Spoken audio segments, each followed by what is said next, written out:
जय हिंद। आज हम लेकर आए हैं सीटेट एग्ज़ाम 2024 जो 7 जुलाई को इसको निर्धारित किया गया है। तो ये जो है प्रीवियस मॉडल पेपर है। जो क्या होगा, एग्ज़ाम देने से पहले जो है इसको देख लिया जाए तो एग्ज़ाम में हम लोग कितना स्कोर कर सकते हैं, 130 प्लस हम लोग स्कोर क्या कर सकते हैं, इसको ला सकते हैं। अर्थात कोई भी एग्ज़ाम देने से पहले क्या किया जाता है कि उसका प्रीवियस मॉडल पेपर देख लिया जाता है, जिसकी वजह से हम लोगों को क्या मिल जाती है, सहूलियत मिल जाती है। अर्थात एक आइडिया मिल जाता है जिसकी वजह से एग्ज़ाम में हम लोग कोई भी क्वेश्चन अटेम्प्ट करने में घबराहट महसूस नहीं होती है। तो आइए सबसे पहले देखते हैं इसमें जो सब्जेक्ट भाषा है जो पहला है, जिन्होंने भाषा 1 को क्या प्रीफर किया है तो हिंदी का, तो उनके लिए जो मॉडल पेपर है देखते हैं कि ऐसे ही एकदम आते हैं कि 31वां नंबर पर आता है, क्योंकि इससे पहले जो 30 क्वेश्चन होते हैं वह होते हैं child development and teaching method, अर्थात बाल विकास एवं शिक्षण विधि के। तो आइए अब इसके देखते हैं 31वां क्वेश्चन जो क्या है कि निम्नलिखित में मौलिक अभिव्यक्ति का रूप है, अर्थात मौलिक अभिव्यक्ति का रूप होता है। तो इसमें 4 ऑप्शन है, आशु भाषण, श्रुत लेख, सुलेख और शुद्ध वर्तनी। तो इसका जो सही विकल्प है वो है पहला, वो क्या है, आशु भाषण, अर्थात इसका जो पहला आंसर है वो है आशु भाषण। इसी तरह जो अगला क्वेश्चन है कि हिंदी भाषा की बोलियां होती हैं, अर्थात हिंदी भाषा में कितनी बोलियां बोली जाती हैं। तो इसके 4 ऑप्शन हैं कि 22, 18, 25, 15। तो इसके जो सही ऑप्शन है वो है 22, अर्थात 22 क्या होते हैं, हिंदी भाषा में 22 बोलियां बोली जाती हैं। इसी तरह 31वां है कि सामाजिक शब्द में, देखिए सामाजिक शब्द में मूल शब्द और प्रत्यय है, अर्थात देखिए सामाजिक जो मूल शब्द और प्रत्यय, यानी प्रत्यय और शब्द को तो आप लोग पढ़ लीजिएगा जितने एग्जाम्पल होंगे, क्योंकि ये से रिलेटेड एक क्वेश्चन जरूर आता है। तो इसके जो ऑप्शन है 4 ऑप्शन इसके भी है, समाज धन इक, समाज धन इक, साधन माजिक, समाधन जिक और समाज इक। तो इसका जो सही ऑप्शन है वो है समाज और इक, यानी पहला ऑप्शन क्या है इसका सही है। इसी तरह 4था नंबर है कि तद्भव पत्रिका के संपादक का नाम है, अर्थात तद्भव पत्रिका के जो संपादक हैं कौन है। तो इसमें 4 ऑप्शन है, पहला है अखिलेश, दूसरा है हरे प्रकाश उपाध्याय, तीसरा विश्वनाथ प्रसाद तिवारी, लीलाधर जगुड़ी। तो इन चारों में से जो ऑप्शन सही है वो है पहला, यानी तद्भव पत्रिका के संपादक अखिलेश जी हैं। इसी तरह जो है 35वां नंबर, अर्थात देखा जाए कि 12 बरस लौ कुकर जीवे अरु 13 लौ जिए सियार, यह पंक्ति किसकी है। अर्थात कहने का मतलब 12 बरस लौ कुकर जिए अरु 13 लौ जिए सियार, यह पंक्ति किसने दिया है। तो इसके जो ऑप्शन होंगे क्या क्या हैं, पहला है जगनिक, दूसरा है नरपति नाल, चंद्रबरदाई, विद्यापति। तो इन चारों में से जो ऑप्शन सही है वो है जगनिक, अर्थात जगनिक ने क्या किया था, यह पंक्ति दिए थे। इसी तरह 36वां नंबर है वो है अकाल का पर्यायवाची है। और यह अकाल का पर्यायवाची शब्द क्या है, तो उसके 4 ऑप्शन है, अपरिहार्य, अंधियारा, अक्षत, दुर्भिद। तो इन चारों में से जो है अकाल का मतलब होता है कि अपरिहार्य, अर्थात इसका पहला ऑप्शन क्या है, सही है। इसी तरह इसका देखिए निम्नलिखित वाक्यों में कौन सा मिश्र वाक्य है, अर्थात इनमें से कौन सा मिश्र वाक्य है उसको देखा जाए। तो देखिए क्या अध्यापक के सम्मुख छात्र पढ़ते हैं, तो ये देखिए ये मिश्र वाक्य तो नहीं हो सकता है। क्या अध्यापकों के सम्मुख छात्र पढ़ते हैं, या फिर अध्यापक देखते हैं कि छात्र पढ़ते हैं, या छात्र पढ़ते हैं और अध्यापक उन्हें देखते हैं, या अध्यापकों के सम्मुख छात्र पढ़ते हैं। तो इसमें से मिश्र वाक्य पूछा है कि ऐसे 2 वाक्य होने चाहिए। तो ये देखिए छात्र पढ़ते हैं और अध्यापक उन्हें क्या करते हैं, देखते हैं। तो इसका सही ऑप्शन कौन सा होगा, तीसरा। इसी तरह अगला जो क्वेश्चन है कि जिसकी पूर्व से कोई आशा न हो के लिए एक शब्द बताइए। जिसकी पूर्व से कोई आशा न हो, तो इसका एक शब्द क्या होगा? अनाहुत, अपरिमेय, अप्रत्याशित या प्रत्याशा। इन चारों में से जो ऑप्शन है वो है, इन चारों में से जो ऑप्शन है अप्रत्याशित, अर्थात इसका सही ऑप्शन कौन सा होगा? अप्रत्याशित। इसी तरह अगला नंबर है कि मुझसे उठा नहीं गया वाक्य में वाच्य है, अर्थात मुझसे उठा नहीं गया में कौन सा वाच्य है? तो इनमें से कोई नहीं, या भाववाचक या कर्मवाचक या कर्तृवाचक। तो इसमें से जो सही ऑप्शन है वो है कर्मवाच्य, अर्थात इसमें का जो सही ऑप्शन है वो है नहीं। देखिए इसमें से ना मुझसे उठा नहीं गया, तो क्या प्रकट कर रहा है? अपना भाव प्रकट कर रहा है ना, इसलिए इसका ऑप्शन क्या होगा? भाववाच्य।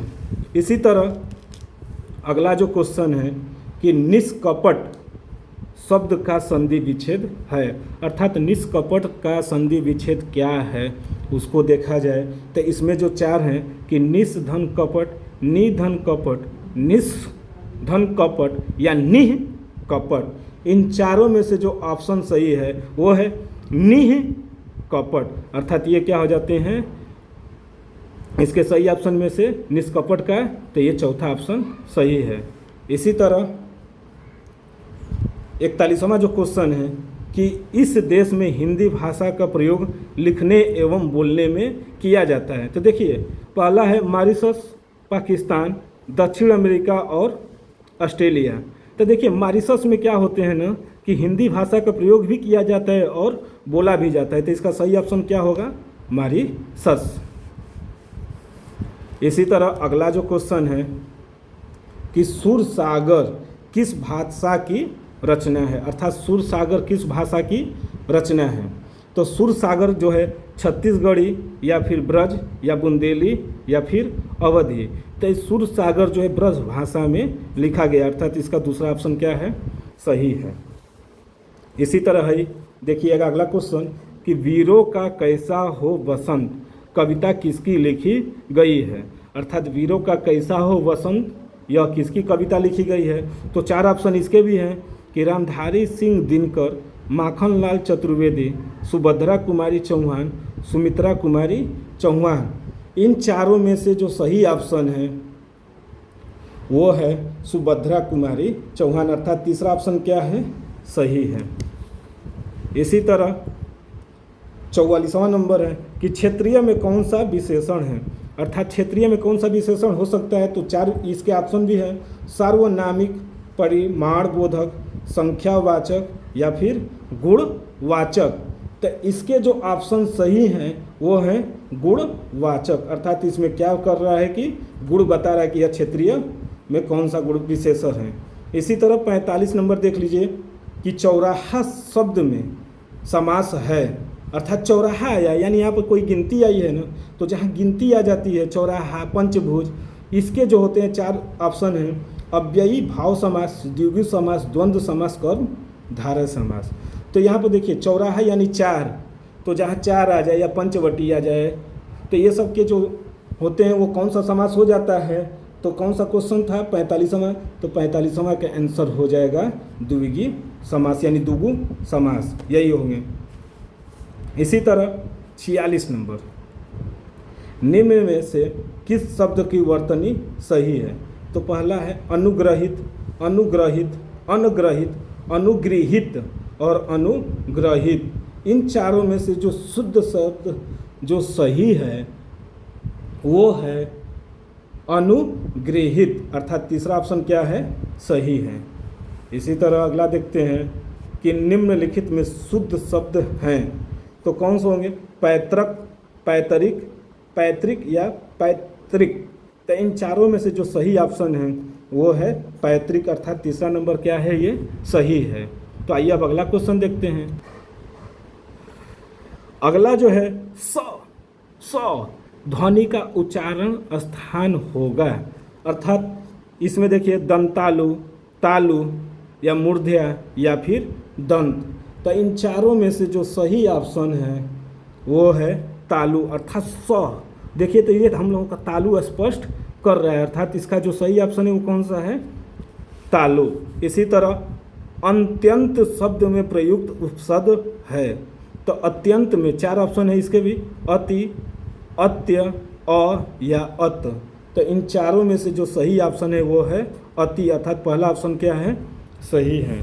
इसी तरह 50वां है कि उपत्यका का अर्थ है, उपत्यका का अर्थ है, तो क्या है इसके अर्थ हैं कि इसके 4 ऑप्शन, पर्वत के पास की भूमि या पर्वत का शिखर, प्राणियों के पेट का एक अंग या सूर्य जिस पर्वत के पीछे से निकलता है। तो इसके जो सही ऑप्शन है कि पर्वत के पास की भूमि को हम लोग क्या बोलते हैं, उपत्यका, अर्थात इसका जो पहला ऑप्शन क्या होगा, सही होगा। अब आइए अगला जो क्वेश्चन देखते हैं, ये बहुत ही इम्पॉर्टेंट है क्योंकि इससे बहुत ही ज़्यादा क्वेश्चन पूछे जाते हैं, ऐसा एकदम आएगा ही। तो ये एकदम ठोस नंबर होता है क्योंकि इसको पढ़कर और अपने आंसर बताना रहता है। तो आइए देखते हैं क्या है कि देखिए प्रश्न संख्या 51 से 55 दिए गए गद्यांश को पढ़कर निम्नलिखित प्रश्नों के क्या करना है, विकल्प बताना है। तो इसके जो है पहले इसका पढ़ लिया जाए पैराग्राफ।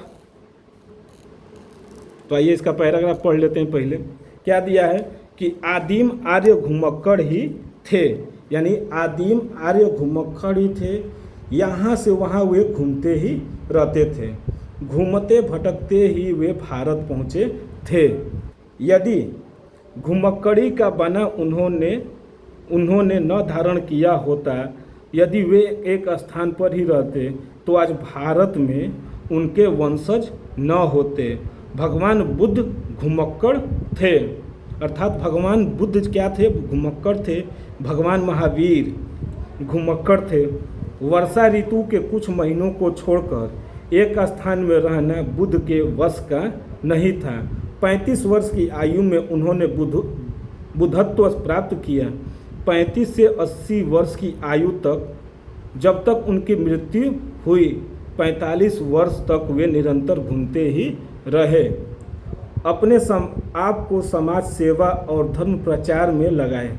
अपने शिष्यों से उन्होंने कहा था, चरत भिक्षे चारिक हे भिक्षुओं, घुमक्कड़ी करो। यद्यपि बुद्धि कभी भारत के बाहर नहीं गए, किंतु उनके शिष्यों ने उनके वचनों को सिर आंखों पर लिया और पूर्व में जापान, उत्तर में मंगोलिया, पश्चिम में मकदूनिया और दक्षिण में बाली द्वीप तक धावा मारा। श्रवण महावीर ने स्वच्छंद विचरण के लिए अपने वस्त्रों तक को त्याग दिया, यानी ये क्या किए थे, अपने वस्त्रों तक को त्याग दिए थे। दिशाओं को उन्होंने अंबर बना लिया, दिशाओं को उन्होंने अपना अंबर बना लिया। वैशाली में जन्म लिया, पावा में शरीर त्याग किया। जीवन पर्यंत घूमते रहे, मानव के कल्याण के लिए, मानव के राह के प्रदर्शन के लिए। और शंकराचार्य 12 वर्ष की अवस्था में संन्यास लेकर कभी केरल, कभी मिथिला, कभी कश्मीर, कभी बद्रिकाश्रम में घूमते रहे। कन्याकुमारी से लेकर हिमालय तक समस्त भारत को अपना कर्म क्षेत्र, समस्या, सांस्कृतिक एकता के लिए, समन्वय के लिए, श्रुति धर्म की रक्षा के लिए शंकराचार्य के प्रयत्नों से ही वैदिक धर्म का क्या हुआ, उत्थान हुआ। अर्थात ये पैराग्राफ आप लोग क्या करिएगा, बहुत ध्यान से पढ़िएगा, क्योंकि इससे जो है ना एकदम आपके सामने आंसर रहता है। बस थोड़ा सा दिमाग लगा कर पढ़ लेंगे तो समझिए कि इसके आंसर आपके एकदम सामने दिखा रहेगा। तो आइए देखते हैं इससे रिलेटेड कैसा क्वेश्चन आता है कि घुमक्कड़ में कौन सा प्रत्यय है। अर्थात पूछा है कि घुमक्कड़ में कौन सा प्रत्यय है, तो घूमना प्लस अकड़, तो ये क्या होगा, ये पहला हो जाएगा। चौथा नंबर इसका क्या होगा, देखिए कड़, अड़, अड़, अकड़, तो इसका जो होता है घुमक्कड़ यानी अक्कड़, इसका क्या हो जाएगा, प्रत्यय है। इसी तरह महावीर स्वामी का जन्म कहाँ हुआ था, तो देखिए यहाँ पर ऑप्शन में हमने पढ़ा भी था, यहाँ पर देख लीजिएगा क्वेश्चन में कि वैशाली, यहाँ पर दिख रहे हैं ना, वैशाली में क्या हुआ था, जन्म लिया। तो इनका जो जन्म हुआ था कहाँ हुआ था, परसौली, कुशीनगर या फिर वैशाली या पावापुरी। तो वैशाली में इनका क्या हुआ था, जन्म हुआ था। इसी तरह स्वच्छंद में कौन सी संधि है, तो देखिए स्वच्छंद तो व्यंजन, गुण, दीर्घ या विसर्ग, तो इसका जो सही ऑप्शन है वो है गुण संधि। इसी तरह देखिए महात्मा बुद्ध ने जब बुद्धत्व प्राप्त किया तब उनकी अवस्था कितनी थी, तो यहाँ पर ऑप्शन में हमने यहाँ पर देखिए थोड़ा सा कि यहाँ पर 35 वर्ष की आयु में उन्होंने अपना बुद्धत्व प्राप्त किया था, अर्थात इसका सही ऑप्शन क्या होगा 35 वर्ष। श्रुति धर्म का क्या अर्थ है, तो देखिए श्रुति धर्म का क्या अर्थ है, इसके 4 ऑप्शन है, वैदिक धर्म, मुस्लिम धर्म, बौद्ध धर्म, जैन धर्म। तो यहाँ पर हमने पढ़ा है क्या, देखिए शंकरा ने श्रुति धर्म की रक्षा के लिए शंकराचार्य के प्रयत्नों से ही वैदिक धर्म का क्या हुआ, उत्थान हुआ। यहाँ पर लिखा है देखिए कि श्रुति धर्म की रक्षा के लिए शंकराचार्य ने किसका निर्माण किया था, वैदिक धर्म का। तो इसके जो सही ऑप्शन कौन से हो जाएंगे, वैदिक धर्म, यानी पहला ऑप्शन क्या होंगे, सही होंगे। इसी तरह आता है अंग का उच्चारण स्थान बताइए। अब बताइए अंग जब बोलेंगे तो ये कहाँ से निकलेगा, कंठ से निकल रहा है या मूर्धन्य से या नासिक से या कंठों से, तो ये जो कंग अड़, तो अड़ बोलेंगे ना, तो अड़ कहाँ से निकल रहे हैं, तो कंठ से ना, तो इसका सही ऑप्शन कौन सा होगा, कंठ। अब अगला देखिए 4 गज मलमल में कौन सा विशेषण है, तो 4 गज मलमल में कौन सा विशेषण है, तो उसका क्या बता रहा है कि 4 गज है ना, तो इसका क्या हो जाएगा, संख्यावाचक, यानी सर्वनामिक, परिणामबोधक, गुणवाचक या फिर संख्या। तो इसमें 4 गज मलमल है तो क्या हो जाएंगे, संख्यावाचक। इसी तरह समास का विलोम क्या है, तो समास का विलोम साहसिक, समस्या, व्यास या समासिक, तो इसका जो सही ऑप्शन होगा वो समासिक। इसी तरह शून्य का तत्सम रूप है, तो शून्य का तत्सम शून्य, सुना, सन, सुन, तो इसका जो सही ऑप्शन है वो है चारों में से तो सुन। आँख की किरकिरी होने का अर्थ क्या होगा, तो देखिए ये पर्यायवाची, ये मुहावरा आ गए कि आँख की किरकिरी होने का अर्थ है। तो आँख की किरकिरी होने का जो अर्थ है, इसमें 4 ऑप्शन है, बहुत प्रिय होना, ये तो हो नहीं सकता है क्योंकि आँख की किरकिरी होना यानी आँखों में चुभ जाना, कष्टदायक होना या फिर धोखा देना या फिर अप्रिय लगना। तो इसमें जो सबसे अच्छा ऑप्शन होगा वो है अप्रिय लगना। अर्थात ये क्या थे, सीटेट एग्ज़ाम के जो 7 जुलाई 2024 को इसको निर्धारित किया गया था, उसके जो हिंदी में जो है, जो अपनी भाषा 1 में लिखे ऑप्शन को चॉइस किए हैं, उसके लिए ये क्या था, बहुत ही ज़्यादा इम्पोर्टेंट था। और भी हम मॉडल पेपर लेकर आते रहेंगे। अगर आप लोग चैनल पर नए हैं तो सब्सक्राइब करते रहिएगा। तब तक के लिए धन्यवाद।